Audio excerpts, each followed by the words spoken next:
The stars were quiet that night, like they always were. Navigator Veltarin stood on the bridge of the trading ship, Peaceful Dawn, watching the endless black through the viewing screen. The convoy had been traveling for 3 weeks, carrying medicine and food to the outer colonies. Everything was routine. Everything was safe. Then the alarms screamed. Veltarin spun around, long fingers flying across the control panel. Red lights flashed everywhere. The sensors showed 15 ships dropping out of faster-than-light travel, surrounding the convoy like wolves circling prey. The shapes on the screen were wrong, aggressive, covered in weapons. "Krethic marauders," whispered Pixtall, the young communications officer. His voice shook with fear. Everyone in the galaxy knew about the Krethic. They were pirates who took ships, stole cargo, and captured people to sell as slaves. The lead Krethic vessel fired first. A beam of superheated plasma slammed into the Peaceful Dawn's shields. The whole ship shook. Veltarin grabbed the console to stay standing. More plasma beams followed, hammering the convoy from every direction. The Quelae were traders, not warriors. Their ships had basic shields and no real weapons. One by one, the convoy ships went dark. The Krethic were not trying to destroy them. They were disabling them, making them helpless. It was worse than death. Everyone knew what happened to people the Krethic captured. "Send a distress signal," Veltarin ordered. "All coalition frequencies. Emergency priority." Pixtall's hands moved fast, but another plasma hit knocked out half their systems. Sparks flew from the walls.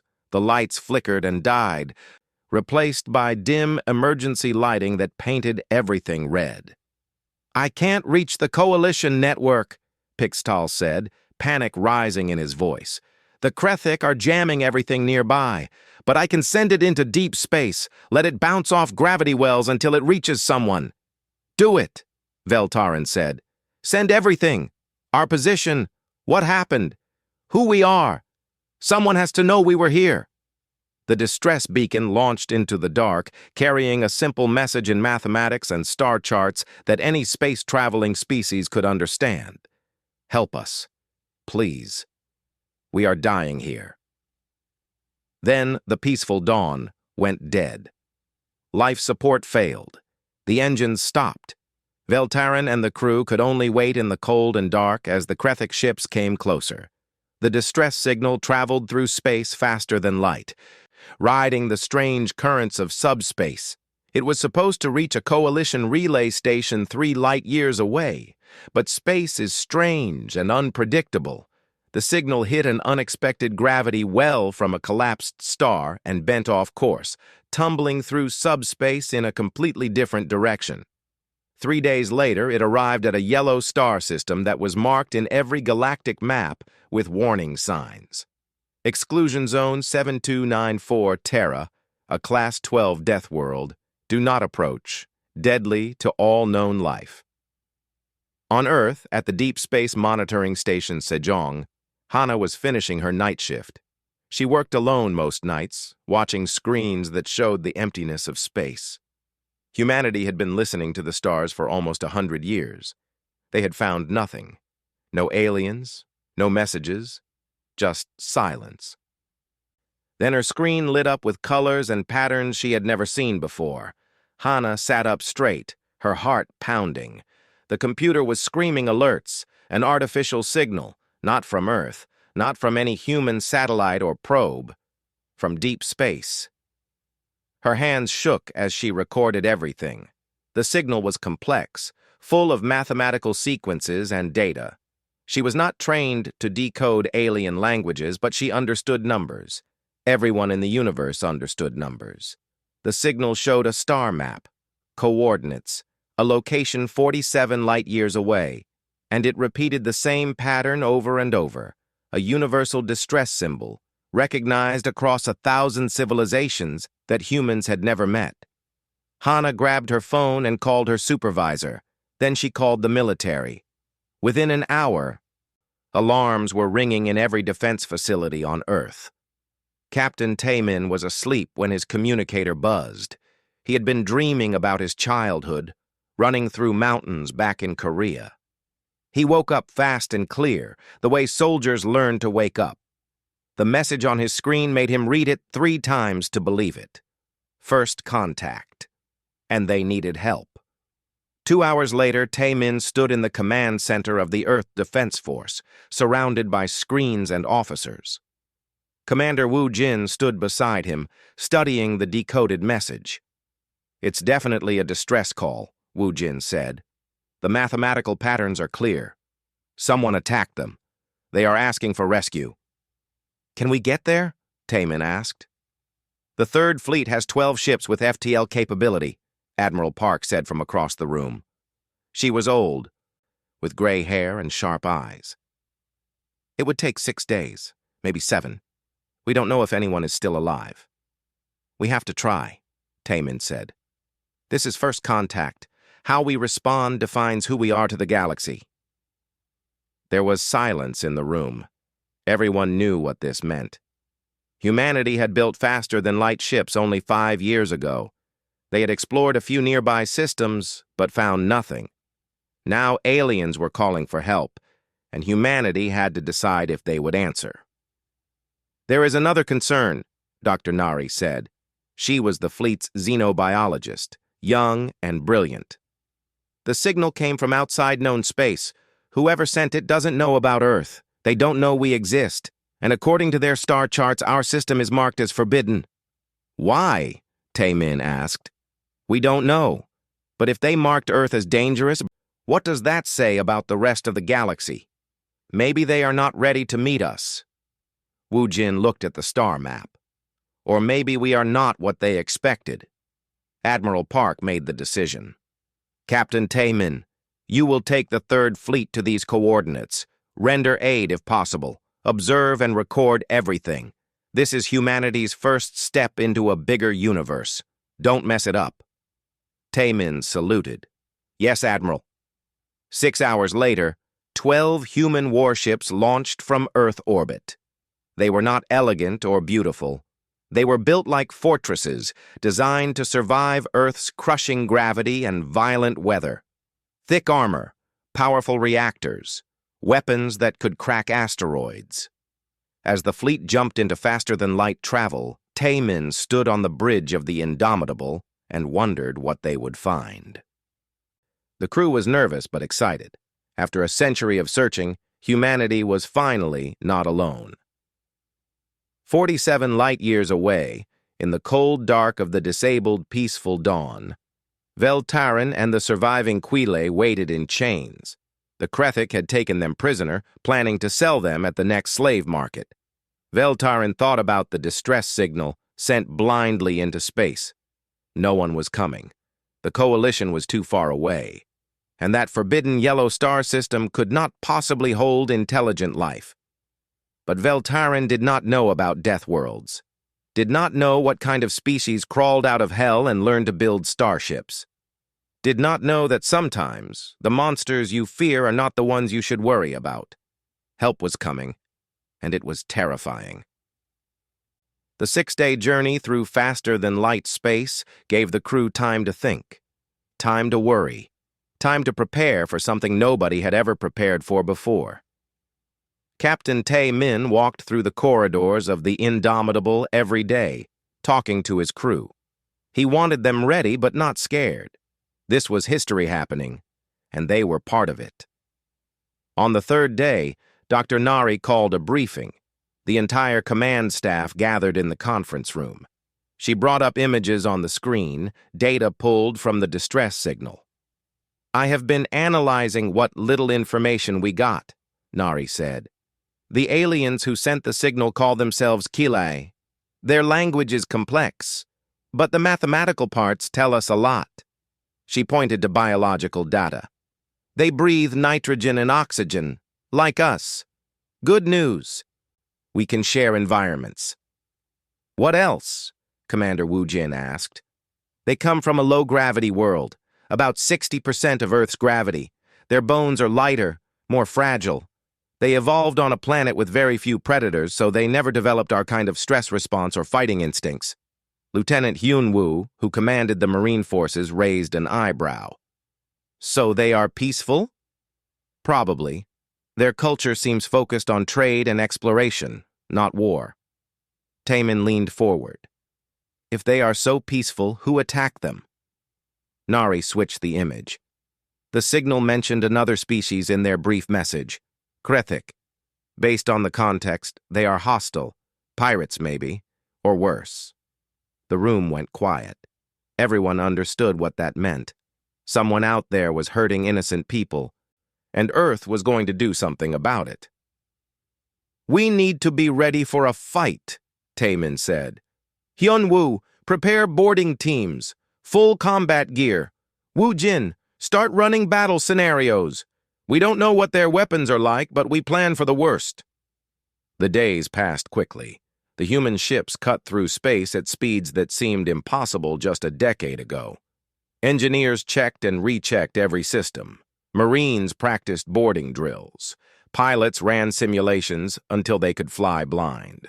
On the fifth day, Engineer Bora reported a problem. Captain, the FTL drive on the destroyer Thunderchild is overheating. Nothing critical, but it might fail if we push too hard. Can they continue? Taemin asked. Yes, but they should drop to 90% power. Tell them to do it. We arrive together or not at all.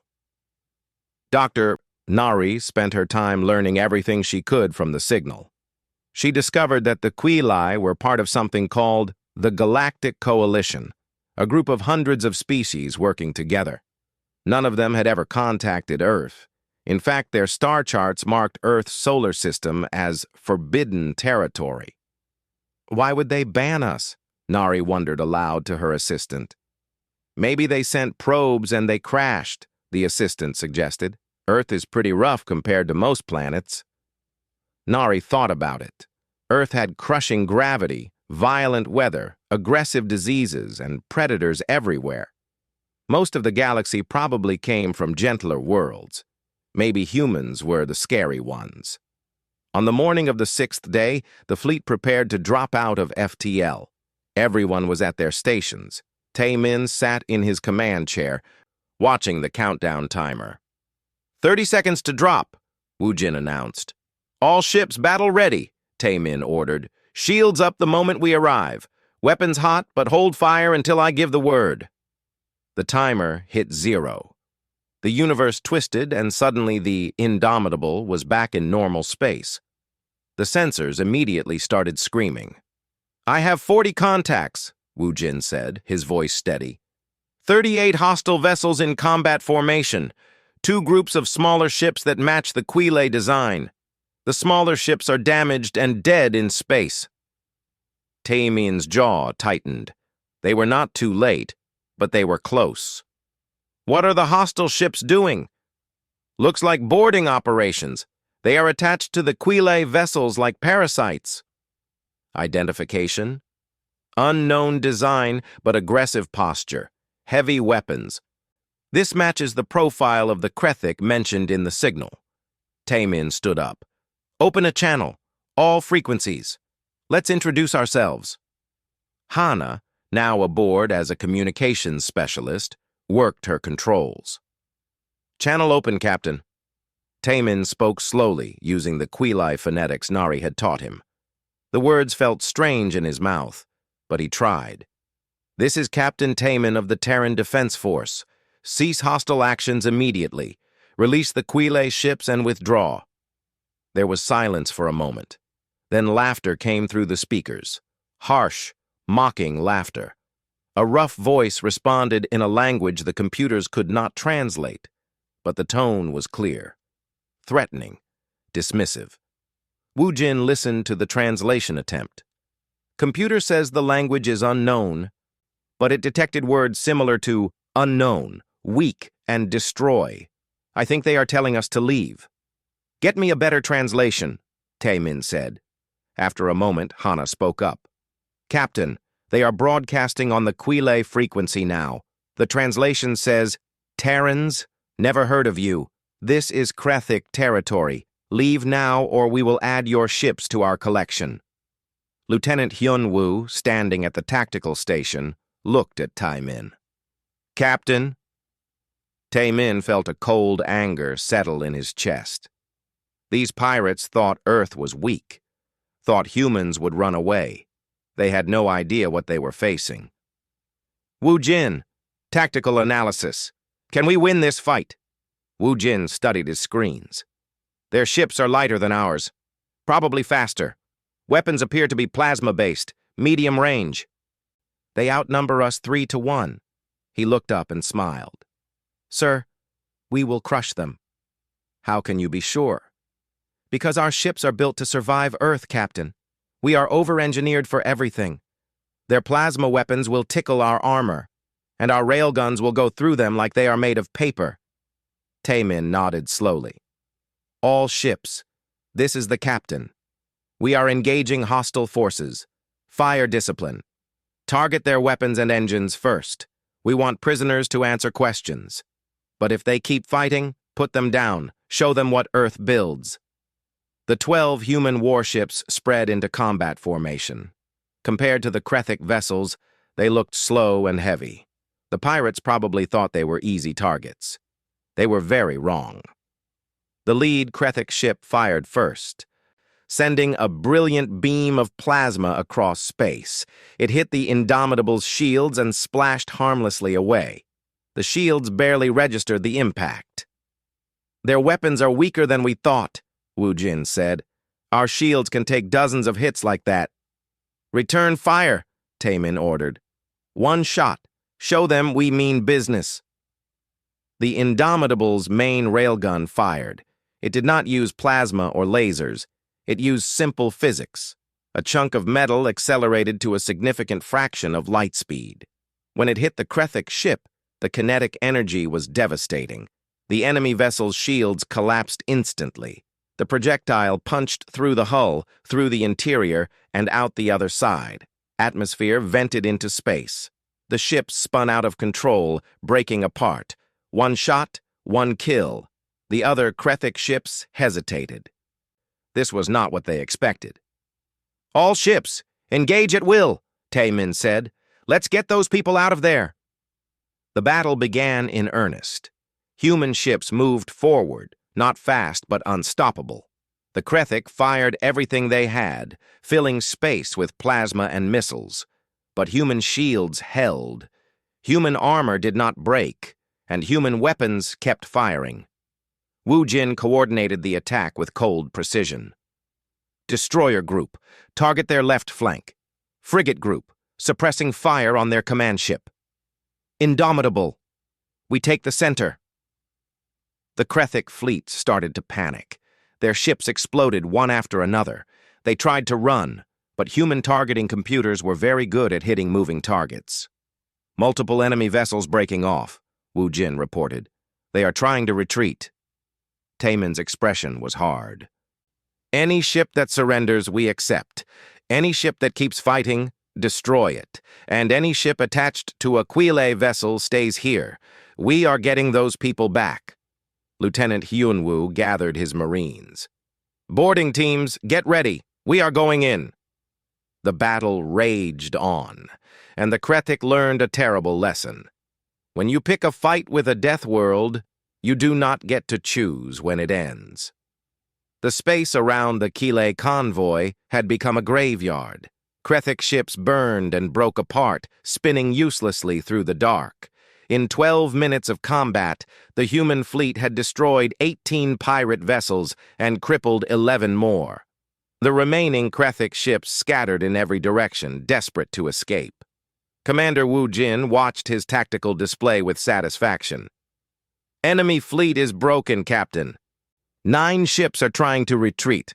3 vessels have signaled surrender. The rest are still attached to Quile ships, probably using the hostages as shields." Captain Tae-min nodded. "Let the surrendering ships live. Hunt down the ones trying to escape.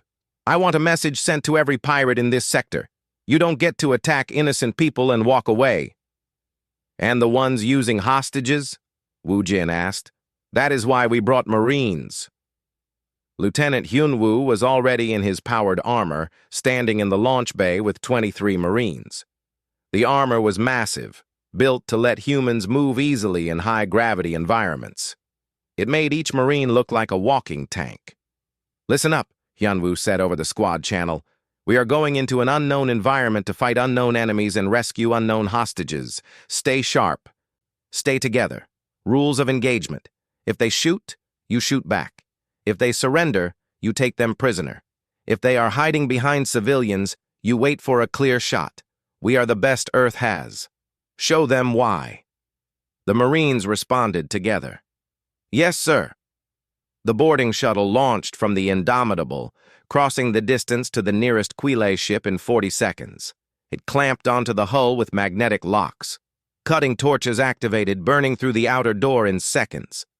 "Breach in 5, 4, 3, 2, 1, go!"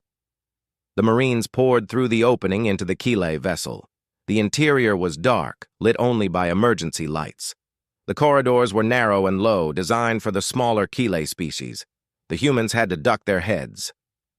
"Movement ahead!" one Marine called out. Multiple contacts. 4 Krethik pirates appeared around the corner, weapons raised.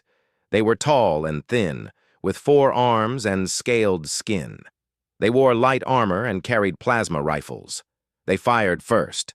Bright green bolts of superheated plasma streaked down the corridor, hitting the lead Marine square in the chest. The Marine stumbled back a step, his armor scorched but intact. "That all you got?" the Marine said, then fired back. Human weapons made a different sound. Not the high-pitched whine of plasma, but the deep boom of chemical propellants. The bullets were simple, metal jackets filled with depleted uranium. They did not look impressive, but at close range, they were devastating. The first Krethik pirate took 3 rounds to the chest and went down hard. The others tried to scatter, but in the narrow corridor, there was nowhere to go. The fight lasted 4 seconds. "Clear," Hyunwoo said. "Keep moving. Life signs show hostages 3 decks down." The Marines advanced through the ship, and every Krethik they met made the same mistake. They thought their plasma weapons would stop armored humans. They thought their scales and 4 arms gave them an advantage. They were very wrong. Humans had evolved on a planet that tried to kill them every day. They ran from predators with claws and teeth. They survived diseases that rewrote DNA. They climbed mountains where the air was too thin to breathe. Every human body was built for survival, and these Marines had trained their entire lives for combat. In the cargo hold, 12 Krethik pirates had gathered with 15 Quile prisoners. The pirates were using the prisoners as shields, weapons pointed at delicate alien heads. "Stay back, Terrans," the lead pirate shouted in broken galactic standard. "We kill the prey if you come closer." Hyunwoo stopped his team at the entrance. He studied the situation through his helmet sensors. Thermal imaging, motion tracking, trajectory calculation. His armor's computer showed him exactly where each pirate was standing, which ones had clear shots, and which ones were truly behind cover. 3 Marines left side, Hyunwoo whispered. 3 Marines right side. On my mark, take the clear shots. Stun grenades first. He counted down with his fingers. 3, 2, 1. Flashbang grenades sailed through the air, detonating with blinding light and deafening sound. The Krethik screamed and covered their eyes. In that half-second of blindness, 6 Marines fired with perfect precision. 6 pirates dropped before they could react. The others panicked, firing randomly. Their plasma bolts went wild, hitting walls and ceiling. The Marines advanced steadily, their armor shrugging off the few hits that connected. In 30 seconds, it was over. All 12 pirates were down, dead or unconscious. Not a single hostage was hurt. The Quile stared in shock at their rescuers. The humans looked enormous in their armor, like metal giants. But when Hyunwoo removed his helmet, the Quile saw a young man with kind eyes. "You are safe now," Hyunwoo said in slow, careful Quile. The pronunciation was terrible, but the meaning was clear. One of the Quile, a female with pale blue skin, started crying. You came. Someone actually came. Always, Hyunwoo said simply. Across the battlefield, similar scenes played out on 3 other Keeley ships. Human Marines cleared them with brutal efficiency. The Krethic pirates, used to fighting weak prey species, had never faced true predators before. On the bridge of the Indomitable, Engineer Bora monitored the battle with growing amazement. Captain, our reactors are barely working. We have used only 30% of our total power. We could fight like this for weeks. Taemin nodded. Our ships were built to mine asteroids in Jupiter's radiation belt. This is nothing for them. The Krethic weapons are too weak, Bora continued. Their plasma barely heats our outer armor. I don't think they have ever fought anyone with real defenses. Woo Jin looked up from his station. That makes sense. If most species in the galaxy come from gentle worlds, they probably never developed serious military technology. They didn't need to. But Earth did, Taemin said quietly. We spent 10,000 years killing each other before we finally learned to work together. Every weapon we built was designed to kill other humans, and humans are tough. The last Krethic ship trying to escape met its end 7 minutes later. The destroyer. Thunderchild caught up to it and fired a single railgun shot. The pirate vessel came apart like wet paper. All enemy ships destroyed or captured, Woo Jin reported. We have 3 Krethic vessels surrendering with approximately 90 prisoners total. All Keeley ships are secure. Marine teams report all hostages rescued with 0 casualties. Taemin let out a breath he did not know he was holding. Get medical teams over there immediately. Dr. Nari, you are up. Dr. Nari was already prepared, medical supplies loaded and ready. She took a team of medics to the Keeley flagship, the Peaceful Dawn.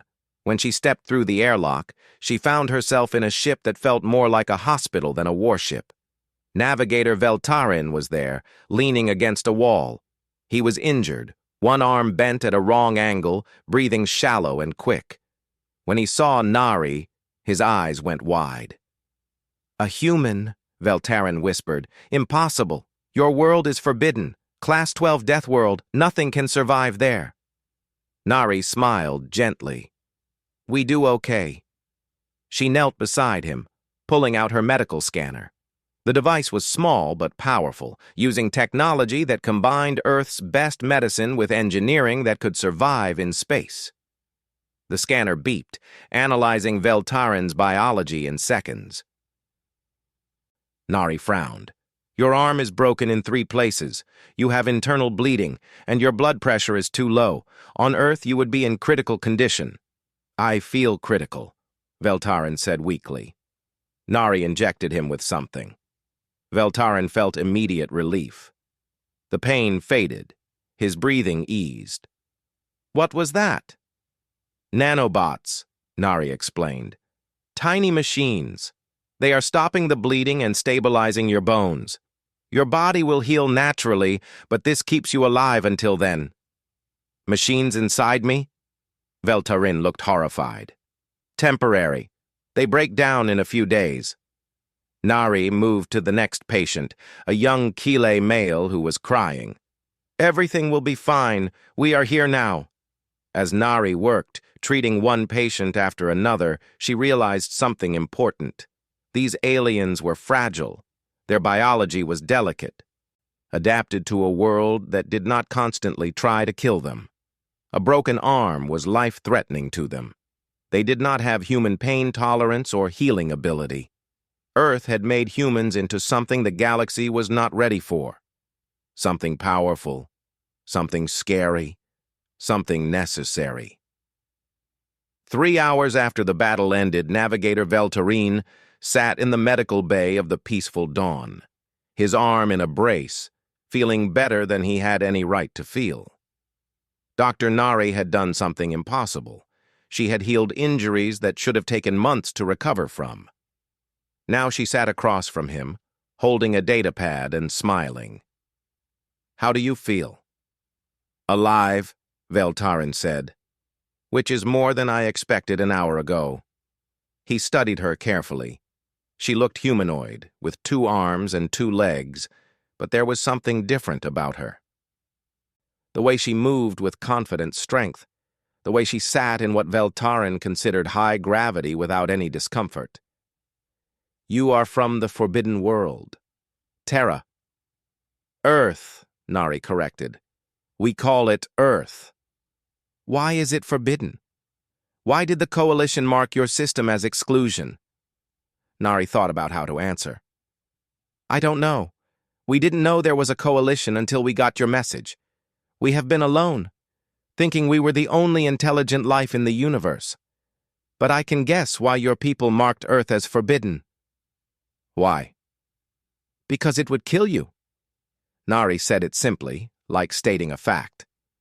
"Earth is what we call a death world. High gravity, violent weather, aggressive diseases, predators everywhere. The ocean has creatures that can swallow a boat. The land has storms that tear apart buildings. Even the air has things trying to hurt you." Veltaren felt cold. "And you evolved there?" "We didn't have a choice. Our ancestors learned to survive, or they died. Over millions of years, we got stronger, tougher, smarter. We learned to work together because alone we would all be dead." "That is horrible." Nari laughed.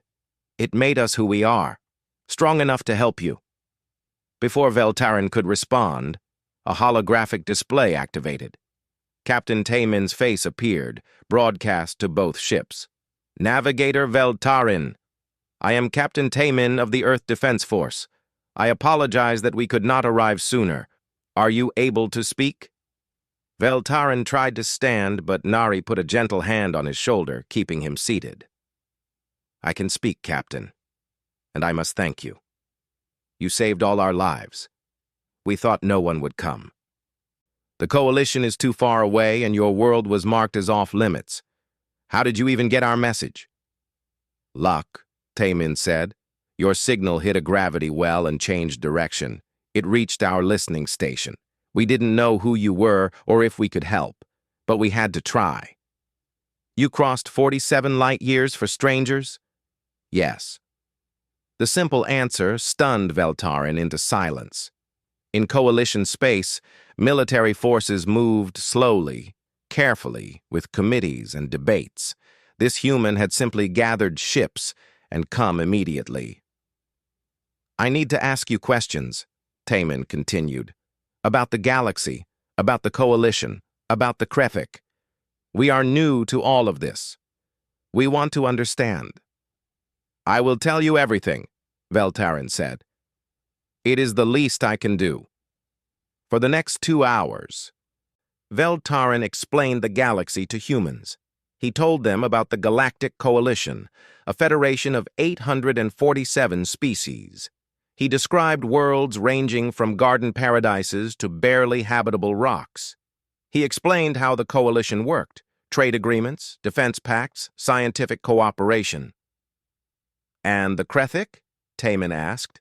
"Pirates, slavers, criminals. They hide in the outer systems where Coalition patrols rarely go. They attack the weak and sell them to illegal markets. We have tried to stop them for decades, but they are too mobile, too numerous." "We're numerous," Commander Wu Jin said from beside Taymin. "We destroyed most of their fleet here." Veltaren felt a strange emotion, relief mixed with fear. These humans had destroyed 40 Krefik ships like it was nothing. What else could they destroy? "Can I ask you questions now?" Veltaren said. "Of course," Taymin agreed. "Why are you so strong? Your ships, your weapons, your soldiers. We have never seen anything like it. The Coalition's military forces are defensive, meant to patrol and deter, but you fight like predators." Taymin was quiet for a moment. "Because we are predators. On Earth, everything is a predator or prey. We learn to be both. We learn to hunt, to fight, to survive. And when we finally reached space, we brought that history with us." "Your ships are built like fortresses," Veltaren observed. "Why so much armor?" "Because Earth is hard on everything," Engineer Bora said, joining the conversation.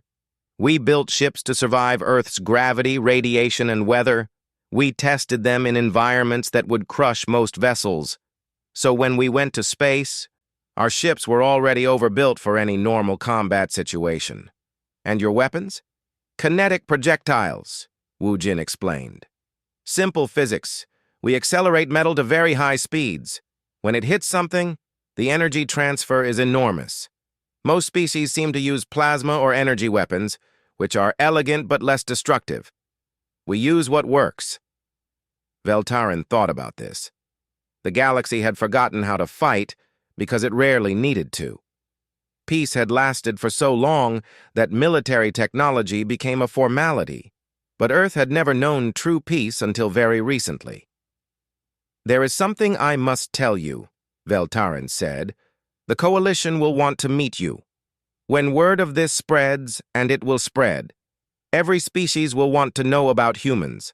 Some will be excited. Some will be afraid. Afraid of what? Nari asked. Of you. Of Deathworlders with weapons and ships. The Coalition has never encountered a species from a Class 12 world.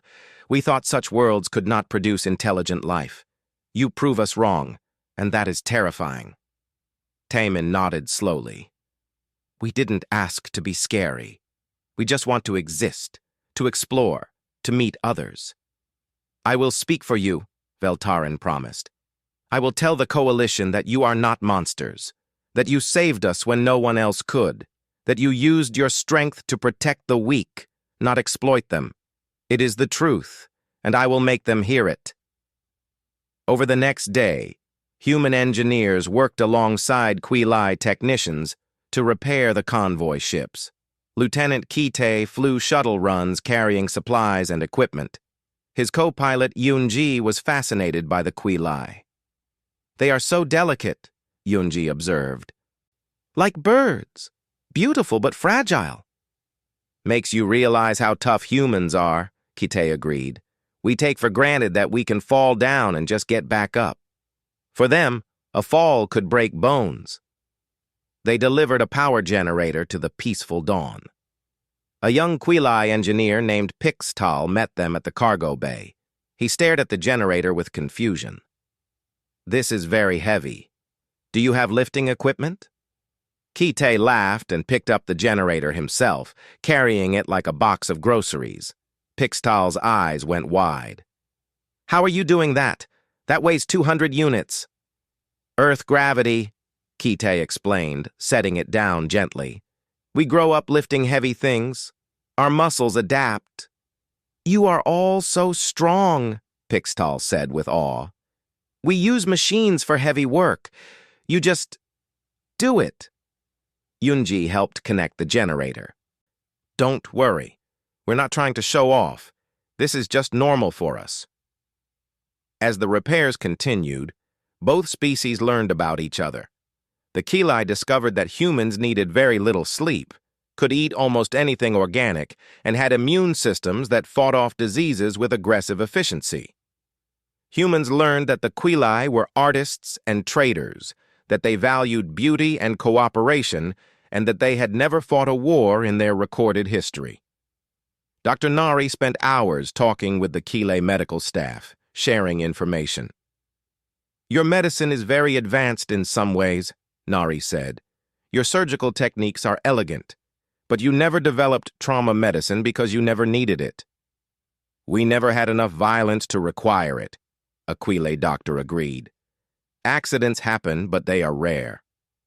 Your trauma medicine is aggressive. Your nanobots repair tissue by force. Your antibiotics kill bacteria with chemical warfare. It is effective but frightening. It had to be aggressive, Nari explained. Earth doesn't give second chances. That night, Captain Taemin stood on the observation deck of the Indomitable, looking at the stars. Commander Wu Jin found him there. Can't sleep? Wu Jin asked. Thinking, Taemin said. We came out here expecting to find equals, maybe even superiors. Instead, we find people who need protection. It changes everything. Does it? We thought we would be the ones asking for help, learning from advanced aliens. But they need us more than we need them. That is a responsibility I didn't expect. Wu Jin stood beside his captain. Maybe that is why we found them. Maybe the universe needed someone from a death world to remind everyone that strength can be used for good. Taemin smiled. That is very philosophical of you. I have my moments. They stood in silence, watching the convoy ships slowly come back to life, their lights flickering on one by one in the darkness. Somewhere far away, the galaxy was about to learn that humanity existed, and nothing would ever be the same. The news traveled faster than light itself. The moment the Quili convoy repaired their quantum communication system, Navigator Veltarin sent a message to Coalition headquarters. Within hours, every major government in the galaxy knew what had happened. The Deathworlders of Terra had ships, they had weapons, and they had destroyed an entire Krethic fleet to save strangers. On the Coalition Council homeworld, panic and excitement mixed together in equal measure. The Grand Assembly Hall filled with representatives from hundreds of species, all talking at once. The noise was overwhelming. Representative Kixnar, a senior diplomat from one of the oldest Coalition species, called for order. Her voice, amplified through the chamber, finally silenced the crowd. We must approach this calmly. Yes, a new species has emerged from a forbidden zone. Yes, they possess military capabilities beyond our current understanding. But they used that power to save lives. That matters. A young representative from a warrior species stood up. They destroyed 40 ships in minutes. Our entire defense fleet could not do that. These Terrans are dangerous. They are dangerous to pirates and slavers, Kixnar corrected. They ignored our exclusion zone markers to answer a distress call. They risked their lives for people they had never met. That shows character.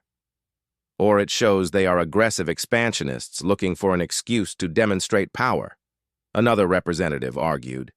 The debate raged for hours. Some wanted to quarantine Earth immediately to prevent humans from spreading through the galaxy. Others wanted to welcome them as powerful allies. A few suggested trying to study them to understand how a Class 12 death world produced such a successful species. Finally, Kixnar made a decision. We will send an ambassador fleet to Terra, a diplomatic mission, not a military one. We will extend an invitation to join the coalition, and we will be very, very polite, because, like it or not, humans have shown they can defend themselves and others. We need allies like that. The vote was close, but it passed. The galaxy would meet the Deathworlders properly. Back in the Velnar system, the human fleet prepared to return home. The Quili convoy was repaired enough to limp to the nearest coalition station. Before departure, Veltarin requested one final meeting with Captain Taemin. They met in person this time, aboard the Peaceful Dawn. Veltarin walked slowly, still recovering from his injuries. When he saw Taemin without a helmet for the first time, he was struck by how young the human looked. How human, not a monster, just a person. I wanted to thank you again, Veltarin said, and to warn you. Warn me? Taemin asked. The Coalition is sending diplomats to Earth. They will offer you membership, trade agreements, scientific exchanges. It will sound wonderful, and much of it will be genuine. But you must understand something. Taemin waited. The galaxy is weak, Veltarin said bluntly. We have been at peace for so long that we forgot how to fight. The Krethic are just one problem among many. There are pirates, raiders, and worse things in the dark spaces. The Coalition barely manages to protect its own borders. When they see what you can do, they will ask for your help. They will need your help. Is that a bad thing? Taemin asked. Only if you let them use you. Earth is new to the galaxy. Don't let older species take advantage of your strength. Make them respect you as equals, not as mercenaries. Taemin nodded slowly. I understand. Thank you for the warning. They shook hands. Human custom meeting alien custom. Veltarin felt the strength in Taemin's grip. Carefully controlled to not hurt him. Even this simple gesture reminded him what humans were. The human fleet departed the next day, leaving 2 destroyers behind to escort the Quili convoy to safety. The journey home took 6 days, and Captain Taemin spent the time writing his report. How do you explain first contact in a report? How do you describe discovering that humanity was the scary one? Commander Wu Jin joined him in his quarters on the 3rd day. "The crew is talking," Wu Jin said, "calling ourselves Space Orcs, Deathworld defenders. Some of them think it's funny, some think it's a burden." "What do you think?" Taemin asked. "I think we have an opportunity. For the first time in human history, we have a purpose beyond survival. We can be the protectors, the strong ones who defend the weak." That is something worth being. Dr. Nari had similar thoughts. She spent the journey analyzing all the data they had collected about coalition species. The results were both fascinating and concerning. "Every species we encountered is physically weaker than us," she told her research team. "Their pain tolerance is lower. Their healing is slower. Their immune systems are less aggressive. They evolved in safe environments, so they never needed our adaptations." "Are we really that different?" one researcher asked. "Yes. Humans can survive injuries that would kill most coalition species. We can eat foods that would poison them. We can tolerate radiation, temperature extremes, and atmospheric variations that they cannot. On a biological level, we are outliers." "So we are freaks?" Nari smiled. "No, we are survivors. And the galaxy needs survivors." When the fleet finally arrived at Earth, they were greeted as heroes. News of first contact had reached home days earlier through quantum communications. The entire planet was celebrating. Humanity was not alone.